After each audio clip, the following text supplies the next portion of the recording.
Hi, it's Michael Venus. I'm here at Never Apart, and Carmen Carerra popped by. How are you? Hello, I'm well, thank you. How are you? I'm great. Thank you. What brought you to freezing cold French Canada on a winter day like today? Well, work. I'm out here doing test shoots with some of my friends, and yeah, just enjoying the city. Yay. So Yeah. you've been meeting a lot of French photographers and... I've been working with new teams out here. I've been hearing, like in the fashion world, that there's a lot going on here in Montreal as far as like photography and makeup and stuff, and I just wanted to see for myself, and my friends actually live out here, so it was great to make those connections. So yeah, I'm enjoying it, and I always love to meet new creative people and just see what they think is beauty, because everyone's kind of like eye is different for beauty. Totally. So I just kind of like to go check it out, like, all right, you guys do your thing, and I give people creative freedom, so it's awesome. So that's what kind of brought me out here. That's great. What are the main differences that you've noticed from the States to Canada? Is there much? Not much. I think it depends. Like if we're speaking like New York, I feel like there's some similarities. Right. Do you mean like as far as artists, or just in general? Because I actually was walking through downtown Montreal and I noticed it looks exactly like Chicago. Oh, really? I lived in Chicago for 4 months. Okay. And I'd have to like walk around and get to know the city, and I felt like I was in Chicago. So I don't know if that's a good thing or a bad thing, but I just feel like it's like they mirror each other. Right. Well, it is cold and windy, so Yeah. it's kind of similar. Yeah. I suppose. I think it's the buildings, just the way that the streets are, and Right. yeah, it's just a lot of similarities. Cool. Now, you're with Elite. How did that all come to be? Well, I got lucky actually.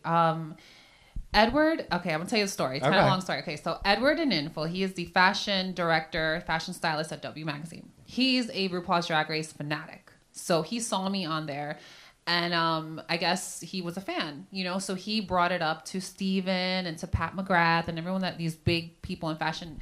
They're like, you guys got to check her out. And like, they followed me, watched all my videos. I had no oblivious. Like, I had no idea. Yeah. Okay. I was like, I had no idea. And they invited me out to dinner, and I was like, sure, I guess. I like food. I like dinner. You're like, sure. Sure.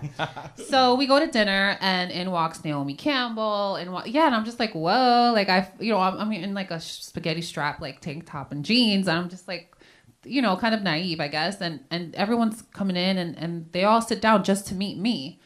And I kind of felt like I had to sit back for a second. I'm like, all these people took time out of their schedule just to meet me. I wonder what for. Like, I had no idea. A couple of days later, I was asked to come in for a photo shoot for W Magazine. And I'm like, cool. I thought it was me, Rue, like the whole, like the Heathers maybe. I'm thinking it's a Drag Race thing, because it's like literally fresh off Drag Race. I'm like, all right, awesome.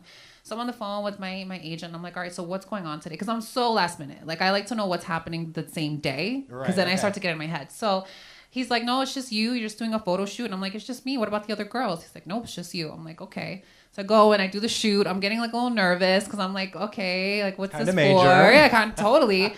I shot, and Steven loved me. The whole team loved me. And then a couple days later, they're like, hey, listen, we have an idea. We want to put you in W. We want to sign you with Elite. We want to get you the best of the best. We really believe in you. And, we think that your heart's in the right place, and we want to see what happens. I'm like, okay. So I signed with Elite, and this was like right around the time I felt comfortable in my transition, where like I got my breasts done, I got little things, and I was taking the hormones, I was going through the processes, I was learning a lot. And it was almost like life-changing. Because it changed the direction of where I wanted to go. Because I love doing drag shows, and I it's like where my heart is, right, like the performing and just creating it on your own, creating this whole, like curating this character, going out there and giving your best, was always something that was inspiring for me. So, but I thought to myself, well, I'm transitioning now, and I should really focus on living like a legitimate woman, female's life, who where I wanted to kind of always be my whole childhood. Like, I wanted to be this businesswoman, or I wanted to be this, mom. I wanted to do all these. I had these dreams growing up as a child, and I always felt like, okay, maybe that's not for me. Whatever. That kind of like gave me the right kind of sign or key to go in that direction. So that's kind of like my story. Wow. Yeah. Well, I mean, working with Steven Mizell in the film that you guys did as well, tell us about that. I mean, that must have been such a dream come true, and the film is absolutely stunning. Yes. What was it like working with him? Working with Steven was like working with like a mad, like creative genius. I mean, the idea is just sitting with him while he's throwing around ideas. Like he'll yell like something like the first thing that comes to mind that he knows is genius. Like he's almost like similar to Kanye West, like super like he just knows what's gonna work and is very confident and wants to tell people. And so like because Gemini, I feel like it's a Gemini trait. Oh, okay. Yeah, because there's a duality going on. Yeah, working with him was amazing. It was inspiring, and he's actually like a really humble person too, you know, and I think I value that in people that have a strong reputation and who are very well respected, who can be like immensely egotistical or just, you know, feel their oats, you know, so to speak. But then be human. But be human. Like he's just amazing. You know, he's just amazing. So working with him definitely, I guess, validated for me personally, validated my own creative work. Right. You know, because Carmen Carerra was something that was born out of me. You know, it was born out of my desire to express my femininity, to be that woman and go out there and be this fearless. Like, you know, I got that opportunity to do that on stage, you know. So for me, working with him was like workbench. Like you did it. You know what I'm saying? You got their attention. That's huge validation. Yeah. So it was dope. Yeah. Who have been some of the other photographers and people in the industry that you've loved working with? David LaChapelle for sure, because he's such a party boy. I love him. I really enjoyed working with Mariano Vivanco because he shot Rihanna in like some of my favorite photographs, and I was really honored to work with him. And Pat McGrath, I mean, she's done everything as a makeup artist. Before I was doing shows, I was a makeup artist. I worked at the MAC counter. I was like that gay boy at the MAC counter that wanted to put everyone in glam. You know, like that was me like 10 years ago. Right. And I remember that we would study, working for MAC, we would study the runway shows. And everything was always Pat McGrath inspired. Like Pat did this for Dior, Pat did this for Marc Jacobs, whatever. And I was like, who is this Pat McGrath? You know, and then later on in life, I got to work with her, you know, and ever since then, I've like followed her even more closely and just appreciated that genius. So yeah. What about Linda Evangelista? Oh my Canadian. God, Speaking of Canadians, yeah, hello. She's amazing. She's a Taurus. I know everyone's sign. Okay, so she's ruled by Venus. Yeah, I like that. I know everyone's sign. She's definitely a sweetheart.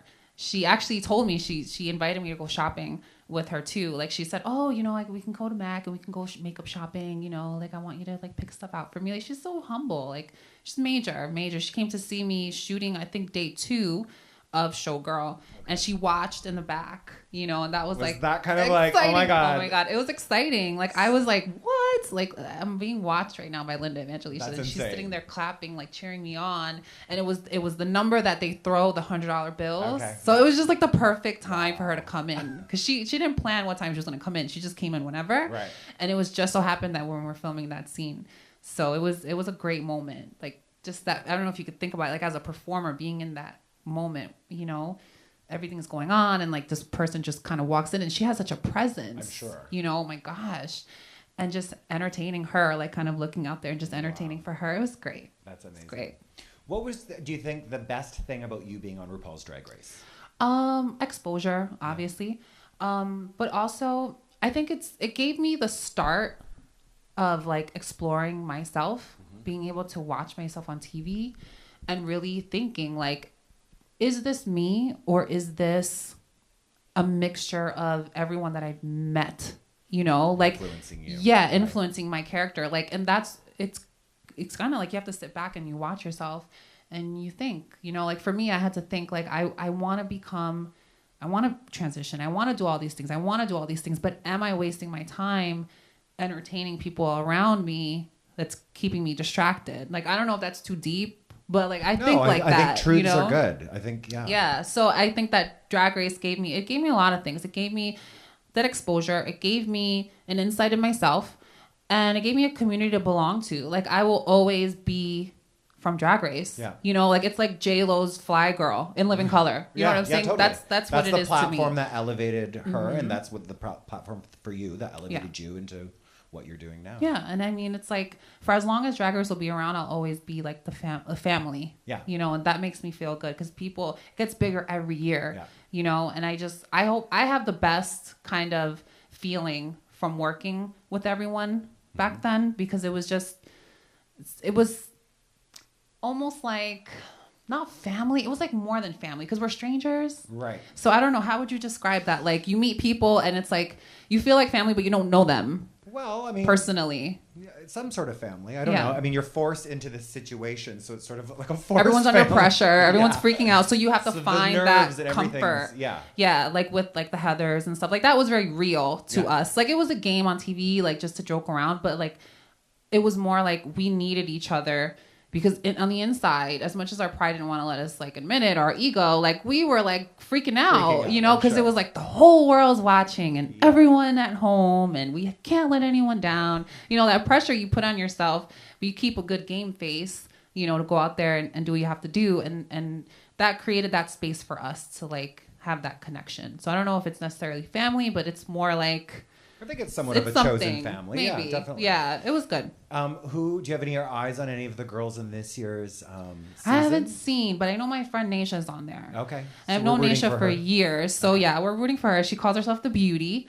That's very like our club circuit where I come from. Because originally like it was the pageants, Miss Continental, all that stuff, Chicago. Yeah. That's how I got to know her. The Baton. Yeah, I got to know her. And now she's family now. She's part of the race. I mean... I'm going to definitely root for her. But I haven't seen everyone's video yet because I know it just came out. Like everyone's interview video, like Meet the Queens. Derek Barry. Yes. Yeah, I met Derek a few years ago. He's awesome. Yeah, I can't wait to see what Rue's going to wear too. Right. Yeah, I love like at the end of every episode, like her whole fashion is awesome all the time. She's got it together. Mm-hmm. What are some other career highlights for you? Well, I just signed with LA Models. Yeah. LA Models Runway. And for me, that's like where I want to go. Like, I want to storm the runway. Like, Marco was a highlight for me. That was like my first little taste of a runway, my way. Because I kind of feel like I put a lot of pressure on myself, like runway model. Okay, let me watch all the runway models. Let me see how they do it. Overthink it. Yeah, and then like I'll literally like watch myself in front of the mirror and walk and try to like tweak it. But with Marco, that gave me the opportunity to just be me, you know, and it actually helped me out. So that for me is like a highlight for sure. And I don't know. Working with Meryl Streep was kind of big too. Yeah, that's definitely a highlight. Even though it was like a 2-second kind of quick thing. It was, first of all, it was all day that we shot for that like 2-liner that I have. But, you know, for me, it's like, it's something. Like my first movie, I got to work with Meryl Streep. Like my first big photo shoot was Steven Mizell. Yeah, like I have a lot of great firsts.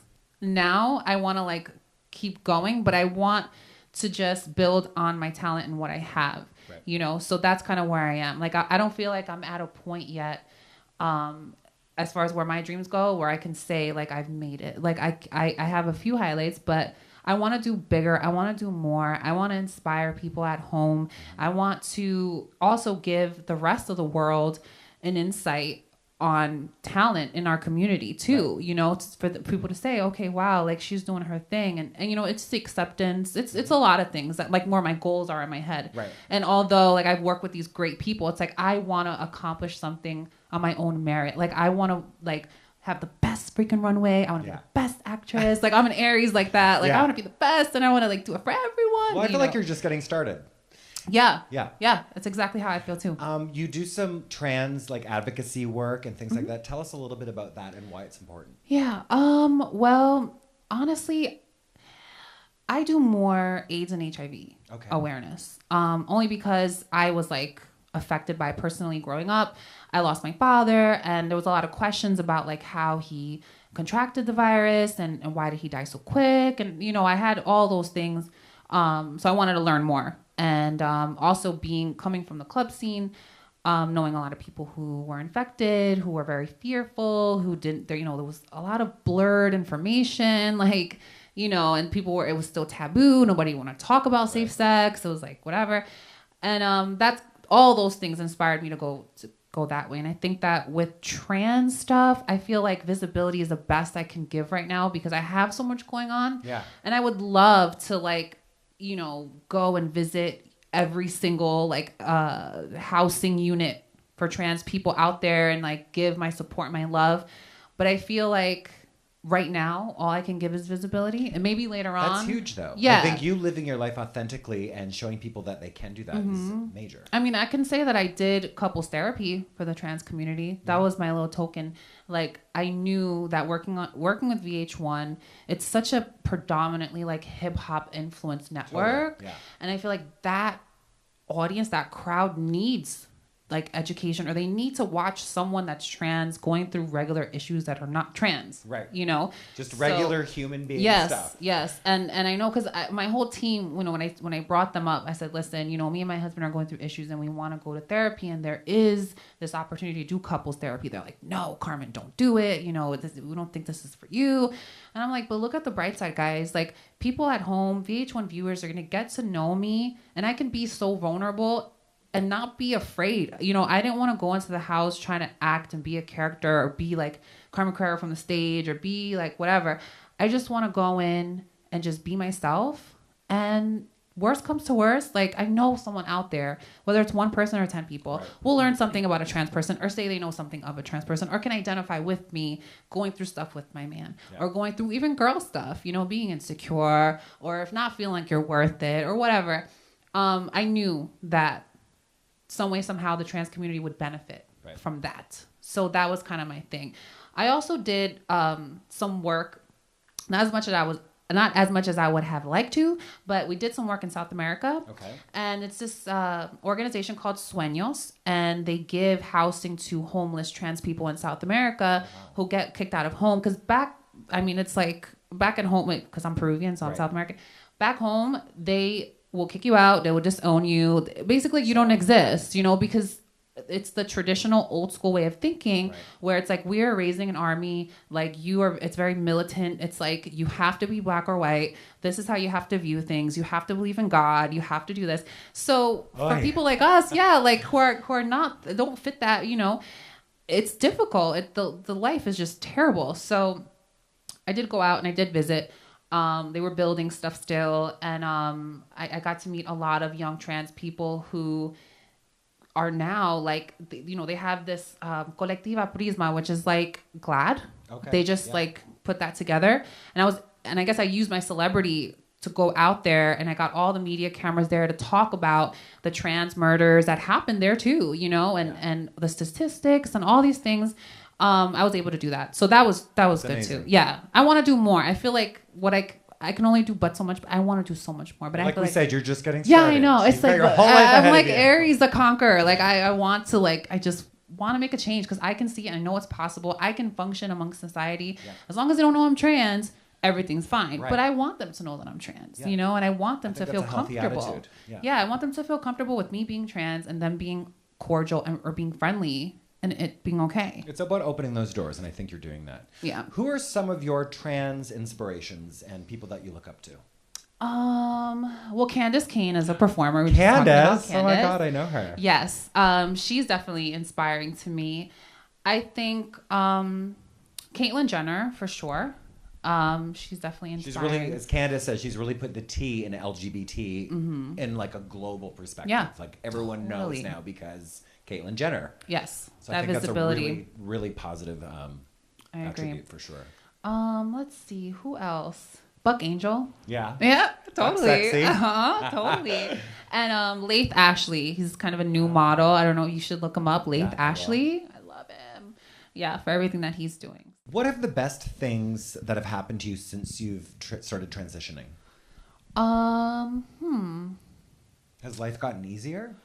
Well, honestly, like, I'm on the fence with that. Okay. And I'll tell you why.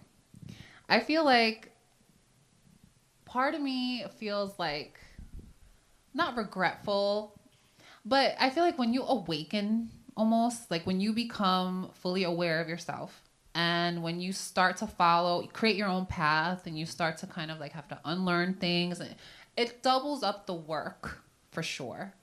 And sometimes when I get exhausted, I kind of feel like, oh, I remember when I was just dumb. Like, can I just go back to being dumb and following the rules, like whatever, you know, because it gets tough, you know, it gets really difficult. But I can say the times when it's really good, you know, and I feel like myself, it's so priceless and invaluable. Like, get this high, you know, naturally. Like I can just be so happy and in my own body and just be so proud of myself that it's priceless and makes it all worth it. So I can say like transitioning has given me like this wave of self-awareness that I had to kind of go through the bullshit and clear it up in order to create this brand new feeling inside that I've never felt before, you know, that feels so genuine and feels so right. And I get to share that with other people, you know, because I can bring out that side of other people. I can dig and I can find it because everyone has that authenticity. Right.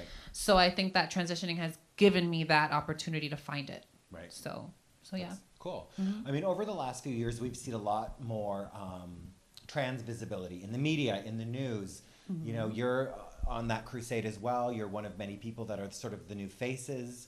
What do you feel have been the most significant strides within the community over the last 5 years? I would say actresses like Laverne Cox, Trace Lissette, who's my friend from the ballroom scene. It's like opportunity, you know, like has come up so much for so many of us in such a short period of time that it makes it possible for me to get a job or for the next girl, you know, because people start to learn about us and have a better understanding. So I think that just being able to, I guess, be a part of pop culture and the movement and where it's going, like people like Laverne, people like Caitlyn, people like Jamie Clayton, who's another actress. I don't know if you might know her. I think that just being out there, walking the red carpets, people glamorizing the fact that we're talented people and that we're worth it and that we're valuable, like sends an amazing message to so many people. And if it wasn't for, you know, the years of hard work that like Janet Mock has put in, amazing. You know what I'm saying? Yeah. Like, and Laverne's been in this game for a while too. You know, like I did some research on her. And she's really been trying for so long to work in TV and work in acting and be taken seriously. And to see her now and to see how far she's come is inspiring for me. Yeah. So I think that, I guess just the opportunity and just being able to be out there and be loved and adored and, you know, accepted is a big, huge stride, I guess. Right? What do you think, what other strides really need to happen? Or do you sort of feel it's happening politically and as well as in the entertainment world and socially? All of these things are positive things. We know there's tons of horrible things still going on. Yeah. You know, I'd like it one day where a story can be told on television about a trans woman living life after her transition and people understanding it and moving on from the idea, oh, that's a transgender person. Like even for me, like when I step into my mommy role, you know, and I have to function amongst, you know, the other soccer moms, you know, and I have to like go to dance recital or dance class and like sit there and be able to mingle and function, you know, and like I wish those stories could be told, you know, because I think that that's what's going to create the most change when it's like feels like home to people, you know, when they're like, oh, hey, that could be my next door neighbor, or that could be this girl, you know. I want it to be familiar with people, that the idea that a trans woman can own her own business, can own her own home, is educated, can spread love, can raise kids, you know. And I think that that's where I feel like we have similarities, like with gay people. It's like gay people want the opportunity to be married and have kids and raise kids and be able to tell that story to other people. So I think it's like the same thing with trans people. It's like normalizing the idea of family, or normalizing the idea that a trans person or a gay couple can raise a family and still be successful and happy and loving and all the great things that you want, like I guess that dream that you want to have, you know. And that's one thing. When I start to see that, then I'll be able to say like, wow, we've made a huge change again, you know. Yeah. Well, I feel like the gay movement, you know, was sort of 20 years ago. A lot of things started changing. We're still fighting, but now it's the trans as well. So we're getting there. Right. Well, they just legalized on a federal level in the States. Oh, okay. So we're kind of like maybe a little bit behind. Canada's a little more forward in some ways. Yes, yeah, totally. Sure. I mean, even healthcare out here too. Yeah. It's like back home, it's like, Lord forbid I get sick. Yeah. It's like I'm out. Like I can't, you know, like there's no healthcare options. It's really, really tough. Yeah. So I was thinking like if Donald Trump became president, I might come to Montreal. Welcome. I thought about it. We welcome you here at Never Apart. I have to learn French. What do you think of our current exhibition, No Gender? Oh my God, I think it's so genius. It's so smart. It's so smart. And I learned a couple of things walking around here and it's amazing. And I can't wait for more people to come and see this. you know, because it really opens up the idea that there are so many different variations like of gender. You know, it's not just male and female. Like there's that so word many brainwashed. You know, there is this whole huge spectrum. I feel like we're only taught but so much. We're missing so much information. So much. You know, and that you can come here and you can learn through art. You know, and being artistic, and it's awesome. Why do you feel that it is important to celebrate different forms of gender and sexuality? Why is that important? Well, it's important to me because we need to progress. We need to evolve as, you know, the human race, you know, and it starts with awareness and it starts with education about, you know, the different types of gender and gender variations. So I think that it's important just to kind of move forward with our evolution. I agree. Just very simple, yeah. We need to know what's out there. Tell us what you think about the Color by Icons coloring book. I love this coloring book. Why do you feel that coloring book's important and relevant? And because our history, right? Which we don't ever really. We were talking about that. Yes, I feel like art always makes things fun. Yeah, and I think something like this will make it fun to educate and be proud of our past. You know, I can't wait to show this to my kids. Yeah, it's very cool. On a more sad note, you've recently lost a friend. Big Ange. Oh my God. Big Ange. You never know when you're going to go. I love her so much. How did you guys become friends? Okay. Well, Angela was on couples therapy. And she was on Mob Wives before. And she came to couples therapy the same season I came to couples therapy. And I mean, I was a huge fan of her from meeting her. Actually, I met her at a Drag Race event. And she was really, really fun. She was really, really cool. And I fell in love with her after that. I started watching Mob Wives, all the seasons. And then to come into couples therapy, it's almost like Drag Race. You don't know who's going to be there. Right. Yeah. And then she was there. And I was like freaking out. I was like, what? Like, I get to live with Big Ange, you know? And she catered my wedding because me and my husband got remarried for the season finale of couples therapy. And she cooked for us and she just loved us. And we got to go to her house. We became really, really good friends, you know, and to see her pass so quickly. Like it was just a few months ago that we were all together and I was getting married and she was so happy and she was moving on with her man and figuring things out. You know, it was just such a great time. And I'm happy to have had that, like share that experience with her, you know, and like we left that house with so much love. And I got to see her for her birthday. And then when she was in the hospital, you know, like I couldn't see her because her family was there. And like, you know, you're only allowed but so much, you know. So it was so sad to hear that she had passed away, you know, because I really thought that she was going to fight and she was going to make it. And then, you know, she didn't. I went to the wake and it was the saddest thing ever. I cried, you know. But I'm not going to lie. It was a little exciting because she had disco music playing. She had us all do shots of tequila. These were all her requests. Wow. Yeah. Okay. And plus, it was kind of like that, celebration of life. Yeah, but then again, it was like this Italian kind of like mob kind of like feel, you know. Like I was super like excited. I don't know if that's bad to say, but for the funeral, it was like this amazing, like this elaborate like church and like the whole process, you know, and the love that her family had for her.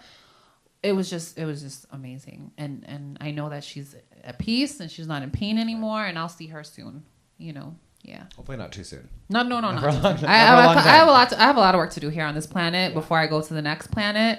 So let me just finish and then but I'll see her soon. We were talking about spirituality, and with Never Apart, our organization, that was one of the main motivators in us starting this, as well as, you know, being a safe space for LGBT people and trying to create change through art. We talked a little bit about spirituality, and you're finding yourself to be more spiritual and that sort of thing. What sort of helps you with that stuff? Google. Okay. Google and YouTube. She found spirituality through Google. Yes, I'm learning about like the Anunnakis. Okay. Have you heard Anunnaki? I've heard, but I'm not. I'm learning about hieroglyphics and aliens and just like different dimensions, and I'm learning about sacred geometry, you know, and it's like tidbits of information because the internet, it's like there's so much going on. Yeah.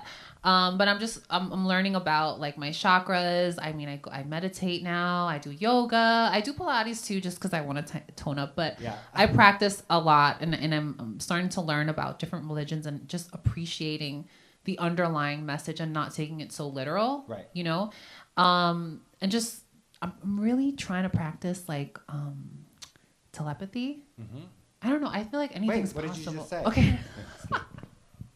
I really try. Like I believe in all this stuff. I believe it's all real. Yeah. I believe we use, I think, 10% of our brain. Right. We have a lot more capacity in there, and we're still just discovering it. And things like the internet, you know, we were talking also about like social media can be so overwhelming. You're fed all this information, but like you said, you can find spirituality through Google because it is all there, and you have that access, which I think is genius. You know, my next step.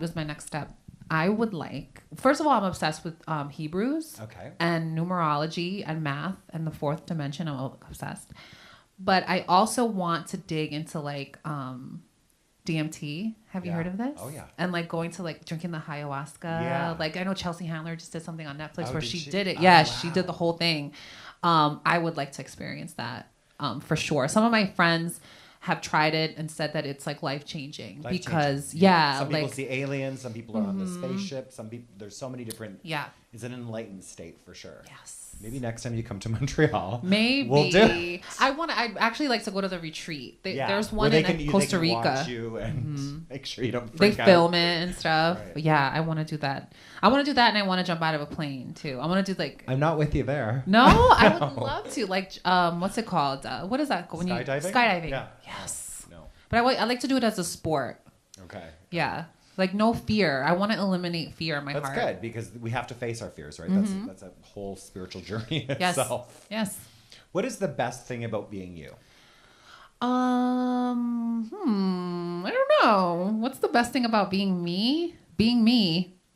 Like being myself truly, not having to put a shield on. Like I know the feeling. Like I had to go through the channels. Like, you know, there was a point in my high school where I was like that person that like pretended like, okay, because if you think back then before my transition, I was hiding the fact that I was attracted to men because I thought my life I was going to be like a gay man because I figured, well, I was born male, although I would like to wake up tomorrow as female. It's not going to happen. So I had to live that shielded life where it's like, yeah, I'm totally straight, you know, or like whatever, you know, and then like once going into like thinking that I was going to live my life just being a gay man, like I had to like shield from society too. Like I don't want anyone to treat me bad. I didn't want to get beat up or anything. Like I didn't want, you know, and then after going through my transition, like I had to, I'm trans, like I have to, now it's like I get to just be me, be charming, be as fun and exciting as I want to be and wear it with pride, you know. I don't have to live that like shield. So I think that just being me is the best part. I think that's great. Yeah,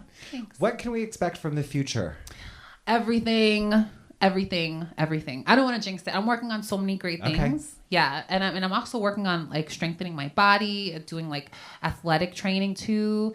Like I might, you know, run a triathlon maybe. Okay. Sounds I don't know. You're working on your mind, your body, and your soul. Yes. I love exactly. that. Yeah. Because I want to give more. So, thank you so much for doing this with us. Of course. Yay. Thanks for having me. It was great. Alrighty. Awesome. Yeah.